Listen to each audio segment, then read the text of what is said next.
So hi guys. Video போட்டு ரொம்ப நாள் ஆகுது. அது போக என்னடா புது சேனலில் வீடியோ போடுறேடான்னு நீங்கள் சொல்லி கேட்கலாம். என்ன பண்ணுறது, ஒரு சில காரணங்கள்னால் அதில் வந்து வீடியோ போட முடியல. ஸோ அதில் வந்து ஒரு சின்ன ஒரு இஷ்யூ இருக்குது. ஸோ அதனால தான் புது சேனல் ஆரம்பித்து வீடியோ போடுறேன். ஸோ அதனால் அந்த சேனலில் வீடியோ வரதான்னு சொல்லி கிடையாது, வீடியோ வரும், கொஞ்சம் லேட்டாக வரும், அவ்வளோதான். ஸோ இந்த வட்டம் வந்து பிக் பாஸ் சீசன் 8 பற்றி பேசக்கூடிய கடைசியால் நானாக தான் இருப்பேன் நான் நினைக்கிறேன். ஏன்னா ப்ரோமோலாம் போட்டு ரொம்ப நாள் ஆகுது. இப்போ தான் அதை பற்றி பேசவே போகிறேன். So right, big boss season 8 வந்து ஆரம்பிக்க போகுது. நம்மளோட ஆண்டவர் வந்து இந்த வட்டம் இல்லை, அதுக்கு பதிலாக வந்து மக்களின் செல்வன் விஜய் சேதுபதி அவர்களை வந்து இந்த வட்டம் ஹோஸ்ட்டாக வந்து மாற்றிருக்காங்க. ஆண்டவர் வந்து தூக்குனது வந்து ரொம்ப பெரிய ஒரு நல்ல விஷயம்ன்ற மாதிரி தான் நான் நினைக்கிறேன். ஏன்னா இதுக்கப்புறம் அவர் இருந்திருந்தாருன்னா கண்டிப்பாக அவரோட பேரை வந்து ரொம்ப கெடுத்துட்டு டேமேஜ் பண்ணிட்டு பெருப்பாப்ல அப்படின்ற மாதிரி தான் நான் நினைக்கிறேன். தாத்தா வராரு கதற விட போறாருன்னு சொல்லி எல்லாத்தையும் பிக் பாஸே பார்க்க விடாத அளவுக்கு பதற விட்டுட்டு போயிட்டாப்ல. ஏன்னா பண்ண வேலைகள் அப்படி இல்லை. ஏன்னா 3 சீசனா கடந்த ஒரு 3 சீசனா வந்து பாத்தீங்கன்னா அவருக்கு பிடிச்ச ஆள் தான் ஜெயிக்கணும்னு சொல்லி கங்கனை கட்டிட்டு சுத்தி தெரிஞ்சாப்ல. உங்களுக்கே தெரியும்ல மக்கள், நீங்களே மனசாட்சி தொட்டு சொல்லுங்க, அவர் சொம்பு அடிச்ச ஆள் எல்லாம் யார் யாரு? ஏதாவது உருப்படியா ஒண்ணு பண்றாங்களா? அவருக்கு ஃபேவரிசமா இருக்கணுன்றதுக்காக இவங்க தான் டைட்டில் வின் பண்ணா கொஞ்சம் நல்லா இருக்கும், இவங்க தான் டைட்டில் விட்டு இருந்தா மாயாவுக்கு தூக்கி கொடுத்துருப்பாங்க, இமோஷனல் 4 சீன் வச்சோம் இந்தாங்க 50 லட்சம் சொல்லி கொடுத்து விட்டு ஏதாவது ஒரு வேலையை பார்த்துருப்பாங்க.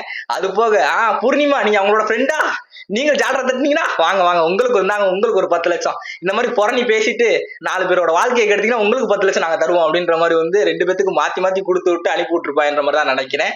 ஏன்னா அந்த அளவுக்கு அவர் வந்து பாத்தீங்கன்னா மாயாவுக்கு வந்து பயங்கரமா செம்படிச்சாரு.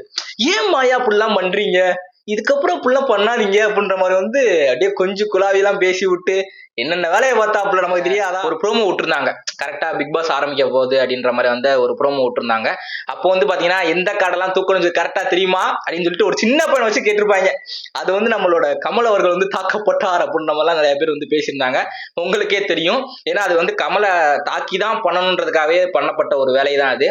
எந்த நேரத்துல எந்த கார்டை தூக்கணுமோ அதை கரெக்டா தூக்கணும், இல்லைன்னா பாத்துக்காங்க அப்படின்ற மாதிரிலாம் ஒரு சின்ன பையனை வச்சு கலாய்க்கிறாங்கப்பா அப்படின்ற மாதிரி அவரே கொஞ்சம் வேதனைப்பட்டிருப்பாப்ல. ஏன்னா அந்த அளவுக்கு வந்து பண்ணிருக்காப்ல நம்ம கிட்ட. அந்த அளவுக்கு எதுவுமே பண்ணாத ஒரு பிரதீப்பை ரெட் கார்டு கொடுத்து உமன் சேஃப்டிக்கே கிடையாது அப்படின்ற மாதிரி எல்லாம் சொல்லி அனுப்புனது வந்து எந்த விதத்துல நியாயம்? என்ன குமார், எந்த விதத்துல நியாயம் குமார் அப்படின்ற மாதிரி தான் நமக்கு கேட்க தோணுது. என்ன பண்ணா கேட்டா பதில் வராது. இதுல வேற வந்து நம்ம மாயா வந்து பாத்தீங்கன்னா ஊடால ஒரு வாரத்துக்கு முன்னாடி நான் நினைக்கிறேன், விமன் கார்டை வந்து பெண்களை வந்து யூஸ் பண்ண விடுங்க, ஆனா அவங்க கிட்ட எதுக்காக யூஸ் பண்றீங்கன்னு சொல்லி எந்த கேள்வியும் கேட்காதீங்க அப்படின்ற மாதிரி எல்லாம் சொல்றாங்க. அது எப்படி? அது எப்படி? ஏதாவது ஒண்ணு நடந்தா தானே கேட்காதானே செய்வாங்க.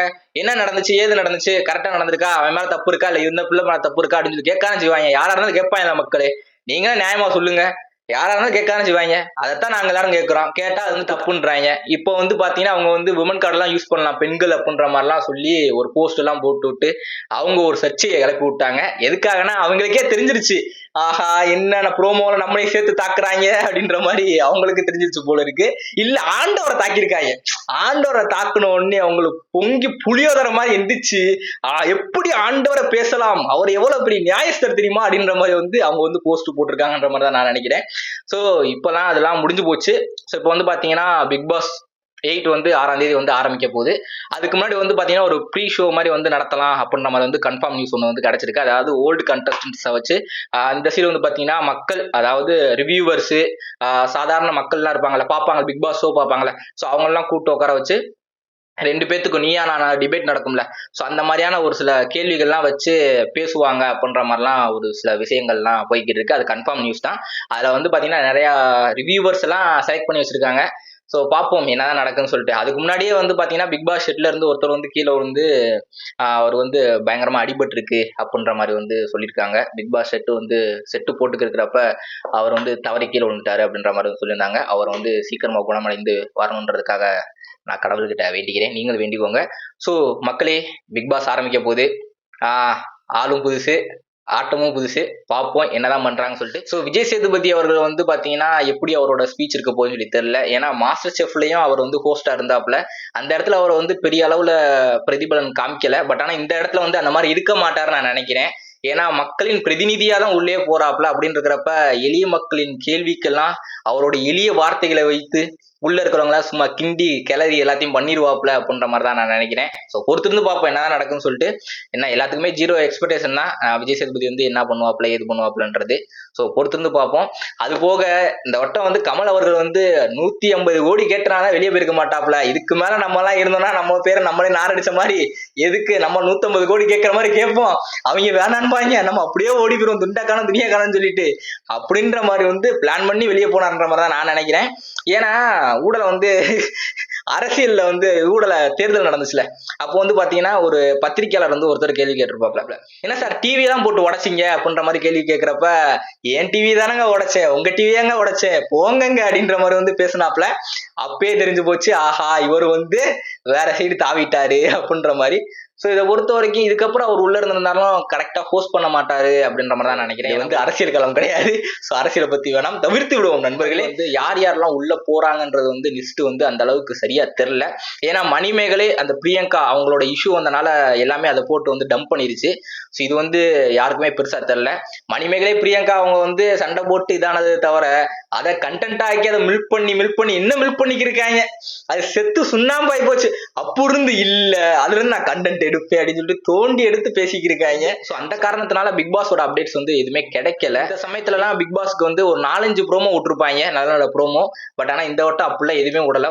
ஒழுங்கா விட்டது ஒரே ஒரு ப்ரோமோ, அதையே திருப்பி கட் பண்ணி திருப்பி அதே தான் போட்டுக்கிருக்கேன். ஒருவேளை டெய்லர் அக்காவோட ஃபேனா இருந்திருப்பேன் நினைக்கிறேங்க. எல்லா இடத்துலயும் கட் பண்ணி ஒட் பண்ணி திருப்பி அதே பேட்ச் ஒர்க் பார்த்து ஒரு ப்ரோமோ விடுறானா அப்ப கண்டிப்பா டெய்லர் அக்காவோட ஃபேனா தான் இருப்பான்.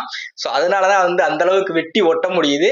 ஸோ மக்களே இந்த வட்டம் பிக் பாஸ் வந்து பார்ப்போம். ஏன்னா எல்லாரும் எதிர்பார்த்துக்கு இருக்காங்க. எதுவுமே அந்த அளவுக்கு ப்ரோமோ வந்து பெருசா விடல. அதே மாதிரி வந்து 3 days ago 6 days ago 4 days ago அப்படின்ற மாதிரி தான் ப்ரோமோ வரும். அதுக்கப்புறம் பெருசா ஒரு ப்ரோமோ வராது. அதுக்கப்புறம் கிராண்ட் லான்ச் தான்.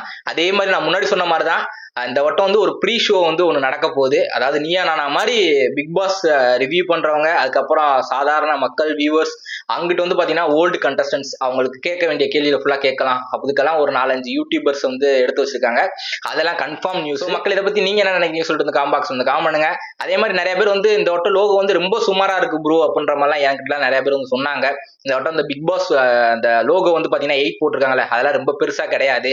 ஏதோ 2 கலக்கிய உடச்சு ஊத்தி 2 முட்டையை உடச்சு ஊத்தி 2 கலக்கி வேணுன்றதுக்காக 8 போட்ட மாதிரி போட்டு வச்சிருக்கேன் ப்ரோ அப்படின்ற மாதிரிலாம். மியூசிக்கும் பாத்தீங்கன்னா ஏதோ ஒரு ஆடு நினைக்கிறேன். அந்த ஆடு பேரு அது கூட அப்படின்னு சொல்லிட்டு அது முடி நான் நினைக்கிறேன். சோ அந்த ஆடோட மியூசிக் வந்து பாதி கட் பண்ணி ஒட் பண்ணி வச்சிருக்காங்க போல இருக்கு. சோ என்ன பண்றது, எல்லாம் பட்ஜெட் ப்ராப்ளமா இல்ல முதையே இப்படி ஆரம்பிக்கிறீங்களா, என்னடா இப்படி வியாபாரம் பண்றீங்க அப்படின்ற மாதிரிதான் எனக்கு எல்லாம் தோணுது. ஸோ பொறுத்திருந்து பார்ப்போம். நிறைய அப்டேட்ஸ் எதுவுமே கிடைக்கல. ஸோ கிடைச்ச வரைக்கும் என்னால் அடுத்தடுத்த வீடியோவில் வந்து நான் அப்டேட் பண்ணுறேன். ஸோ மக்களே மறக்காம லைக் பண்ணுங்க, ஷேர் பண்ணுங்க, சப்ஸ்கிரைப் பண்ணுங்க, பெல் ஐக்கான் அழுத்தி ஆல்ல போடுங்க. அப்போ நான் போடுற ஒவ்வொரு நோட்டிஃபிகேஷன் வரும். ஸோ மறக்காம அந்த சேனல் வந்து சப்ஸ்கிரைப் பண்ணி வச்சுக்கோங்க. ஏன்னா அந்த சேனல்ல வந்து வீடியோ வந்து வரும், ஆனால் இப்போதைக்கு வராது. ஸோ இந்த சேனல் தான் இதுக்கப்புறம் கரண்டா வந்து வீடியோஸ் எல்லாம் போட போறேன். நிறைய வீடியோஸ் வந்து வரும். கண்டிப்பா உங்களை என்டர்டைன்மெண்ட் பண்றதுக்காக தான் நாங்க இருக்கோம். ஸோ மறக்காம லைக் பண்ணுங்க, ஷேர் பண்ணுங்க, சப்ஸ்கிரைப் பண்ணுங்க. அடுத்த ஒரு வீடியோ பார்ப்போம். பாய்.